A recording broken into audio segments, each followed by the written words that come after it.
بسم اللہ الرحمن الرحیم 19 جولائی 2022 پاکستان میں ایک قانون بنایا گیا ہے جس کے تحت ملکی سطح کی ایک اتھارٹی بنانے کا فیصلہ کیا گیا۔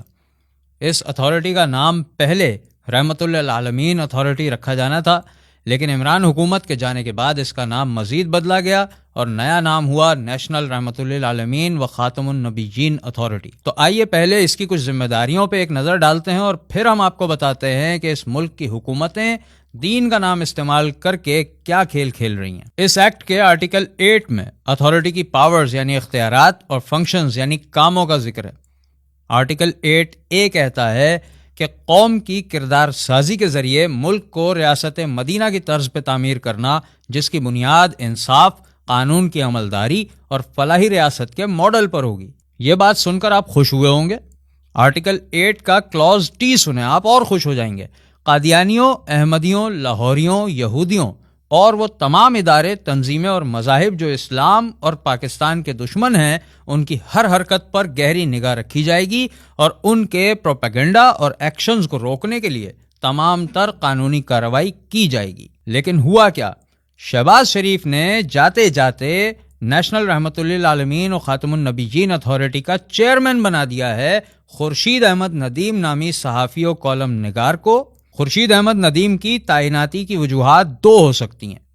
پہلی، نون لیگ سے وابستگی کی بنا پہ سیاسی طور پر اس کو نوازا گیا ہوگا، یا پھر قادیانیوں کے لیے جو اس کے دل میں ایک سافٹ کارنر ہے اس کی وجہ سے اس اہم عہدے پر تعینات کیا گیا ہوگا تاکہ اس ایکٹ کی وجہ سے قادیانیوں کی ایکٹیویٹیز پر جو نظر رکھنے کی شق اس قانون میں شامل ہے اس کو بے اثر کر دیا جائے۔ خورشید ندیم کون ہے؟ اس کے نظریات سے اگر آپ واقف نہیں ہیں تو یہ جان لیں کہ خورشید ندیم جاوید احمد غامدی کے فالوور ہیں، اور کوئی عام فالوور نہیں ہے، بلکہ بہت فخر کے ساتھ اپنے کالمز میں اپنے آپ کو غامدی کا شاگرد رشید لکھتے ہیں۔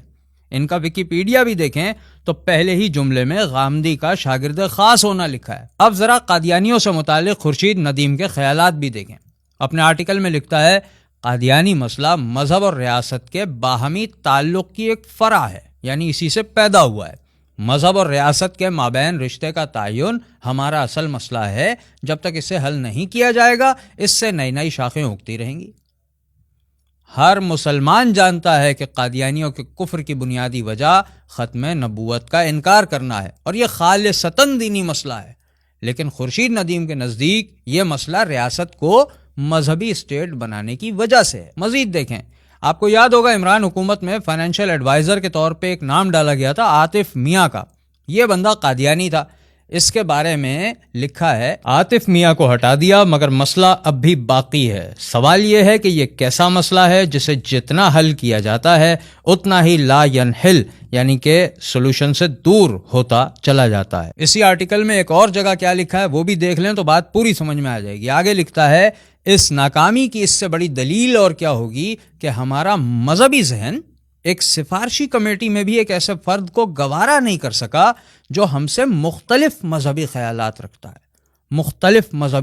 رکھتا ہے۔ گویا خورشید ندیم کے نزدیک ختم نبوت کا انکار کرنا محض ایک مختلف مذہبی خیال ہے۔ ایسے شخص کو نیشنل رحمت للعالمین و خاتم النبیین اتھارٹی جیسے پاورفل ادارے کا چیئرمین بنانا اس اتھارٹی کو بے اثر کرنے کے لیے اگر نہیں ہے تو پھر اور کس لیے ہے؟ خورشید ندیم کے یہ خیالات ان کے استاد اور مرشد جاوید احمد غامدی کی تعلیمات کی عکاسی کرتے ہیں۔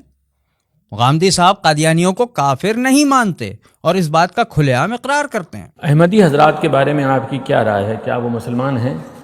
دیکھیے، میرا نقطہ نظر، اور ذرا دل تھام کے سن لیجئے، وہ ہمیشہ سے یہ ہے کہ ہر وہ شخص جو اپنے آپ کو مسلمان کہتا ہے، مجھ کو کوئی حق نہیں ہے کہ میں اس کا انکار کروں۔ احمدی حضرات کے بارے میں آپ کی کیا رائے ہے؟ کیا وہ مسلمان ہیں؟ کہ ہر وہ شخص جو اپنے آپ کو مسلمان کہتا ہے، مجھ کو کوئی حق نہیں ہے کہ میں اس کا انکار کروں۔ قادیانیوں کے لیے یہ soft corner Ghamidi school of thought کی نمایاں خصوصیت ہے، بلکہ غامدی صاحب ایک قدم اور آگے جا کر کہتے ہیں کہ قادیانیوں کے خلاف جو قانون بنایا گیا ہے پاکستان میں وہ پرسیکیوشن ہے، یعنی وہ ظلم عظیم ہے۔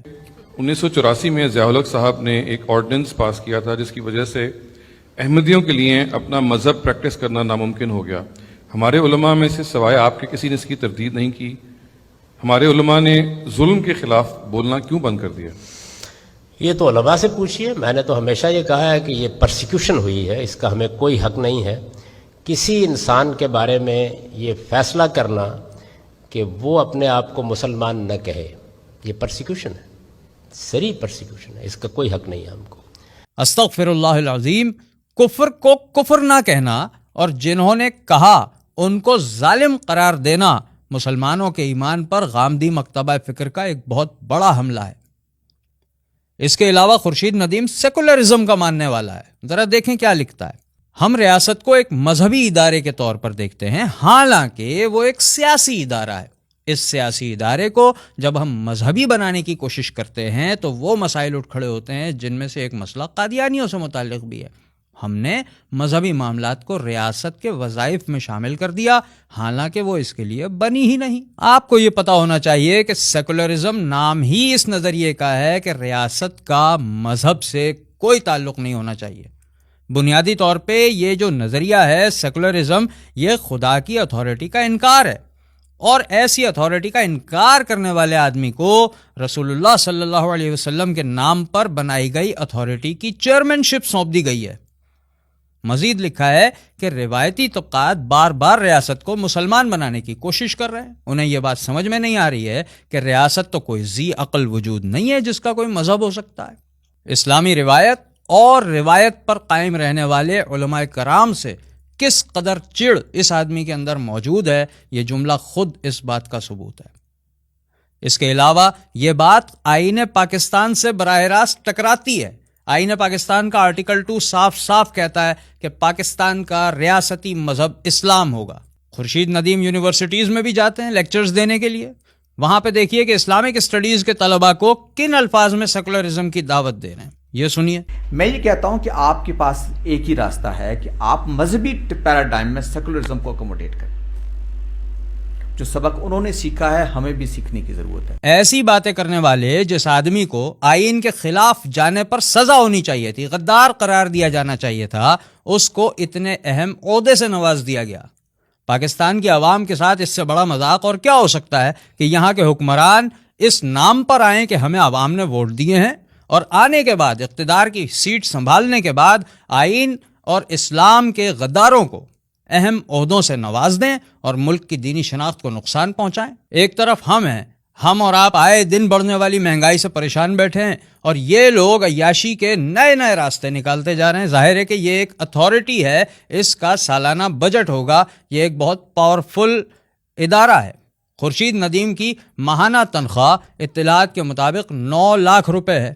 دیگر مراعات کا ایک ڈھیر الگ ہے جو ایسے تمام عہدیداروں کو دیا جاتا ہے، شاید صرف اس لیے کہ وہ نون لیگ کا لاڈلا ہے. اور دوسری طرف ایک اور بہت اہم کام کہ بیرونی اشاروں پر قادیانیوں پر کوئی آنچ نہیں آنے دیتا.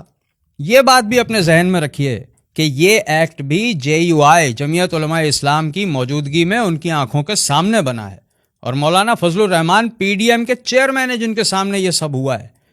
عقیدہ ختم نبوت پر کام کرنے والوں کو چاہیے کہ نیشنل رحمت للعالمین و خاتم النبیین اتھارٹی کے چیئرمین کی سیٹ پر کسی متفق علیہ جید اور متقی عالم دین کو بٹھانے کے لیے مہم چلائیں، تاکہ اسلامی جمہوریہ پاکستان کی دینی شناخت پر حملہ کرنے والوں سے ملک اور عوام دونوں کو محفوظ رکھا جا سکے.